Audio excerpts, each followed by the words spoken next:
8 మంది ఎంపీటీసీలు ఉంటే ఎందుకు మీరు ఎంపీపీని చేసుకోలేనంత చేతగానే దద్దమ్మలైనారని కూడా నేను చెప్తున్నా. నాకుండేది ఒకే ఎంపీటీసీ, నువ్వు 9 మంది ఎంపీటీసీలు మీరు కనుక్కున్నావు. ఒక ఎంపీటీసీ మీకు చనిపోయినారు, 8 మందే మీకున్నారు. అది కూడా ఒకసారి గుర్తు చేసుకోండి. 8 మంది ఎంపీటీసీలు మీకున్నారు, నాకు ఒక ఎంపీటీసీ ఉన్నారు. నేను రాజకీయం చేయాలా, ఎంపీపీని చేసుకోవాలంటే నేను పోయి ఎక్కడ చేసుకుందు. సాక్షాత్తు నువ్వు కాదు కదా, జగన్ కాదు, జగన్ నాయన వచ్చినా కూడా చేసుకునే శక్తి నాకుంది. నీ ఎంపీటీసీలున్నా నేను మా కండవాలు వేసైనా చేసుకుంటా. కానీ అంత నీచ రాజకీయాలు నేను చేయదలుచుకోలేదు.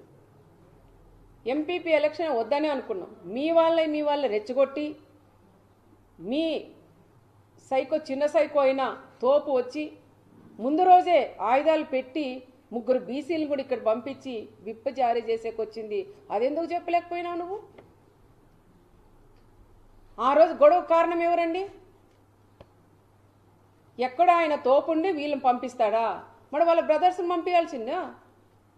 ఈ గొడవలు పెట్టేదే కాకుండా ఎంపీటీసీలు 8 మంది నీ సింబల్ మీద గెలిచారు. ఆ ఎంపీటీసీలు నీ దగ్గర ఉన్నారు. మరి తీసుకొచ్చి ఎందుకు నువ్వు ఎంపీపీని చేసుకోలేకపోయినావు? మరి ఎక్కడో పోయి దాచుకున్నావు. దాచిన తర్వాత కరెక్ట్ టైంకి పోలీస్కి ఇవ్వాలి కదా.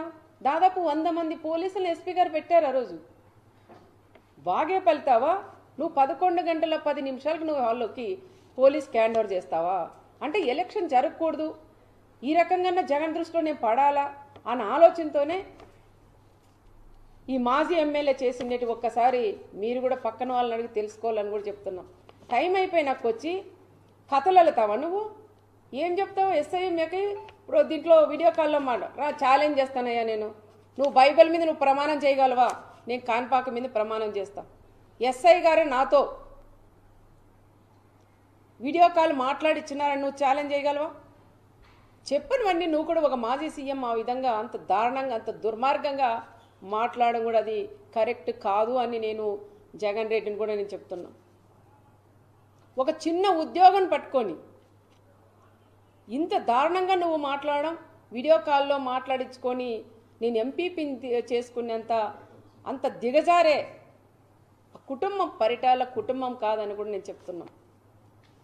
అనవసరంగా పదే పదే చేతగాని మాజీ ఎమ్మెల్యే చెప్పిన మాటలు నువ్వు కూడా విని నువ్వు కూడా పేపర్లు తీసుకొని చదవడం అది కరెక్ట్ కాదు. ఇక్కడ ఏం జరిగిందనేది ఒక్కసారి తెలుసుకోవాలని కూడా చెప్తున్నాం. మరి రెండో రోజు ఏమైందయ్యా మీకు? రెండో రోజన్నా రావచ్చు కదా.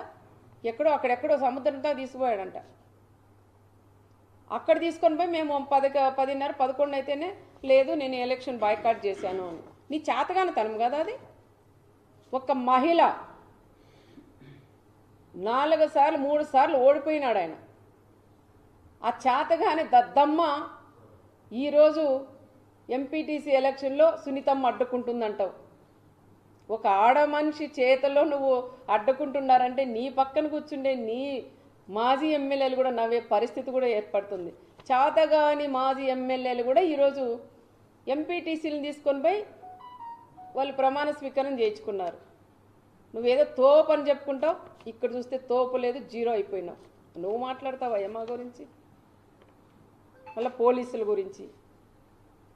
పోలీసులు కూడా ఇప్పుడైనా తెలుసుకొని మాట్లాడాలి. ఎందుకంటే మొన్న జరిగినప్పుడైనా ఎస్పీ మేడం గారికి కూడా నేను చెప్తున్నాం, పదే పదే పోలీసుల్ని టార్గెట్ చేసి మాట్లాడుతున్నారు. అమ్మా ఇప్పుడైనా ఎస్పీ గారు మీరు మాట్లాడండి, మీ వాళ్ళకు కూడా మీరు భరోసా ఇవ్వండి. మీరు ఎందుకు సైలెంట్గా ఉన్నారో నాకు కూడా అర్థం కాలేదు. ఒక మహిళ ఎస్పీ వచ్చిందని ఎంతో గర్వపడినా, ఒక మహిళగా నువ్వు గర్వంగా మమ్మల్ని కూడా తలెత్తుకునేలాగా చేయాలి. మీరు ఒక ప్రెస్ మీట్ పెట్టండి. ఏం జరిగింది ఆ రోజు లింగమయ్య దాంట్లో ఏం జరిగింది, ఇప్పుడేం జరిగింది, ఈరోజు జగన్ రెడ్డి ఏం చెప్పారు, పోలీసులు నిజంగా అడ్డుకున్నారా, ఈ విషయాలన్నీ కూడా చెప్పే బాధ్యత ఇది ఎస్పీ గారి మీద కూడా ఉంది.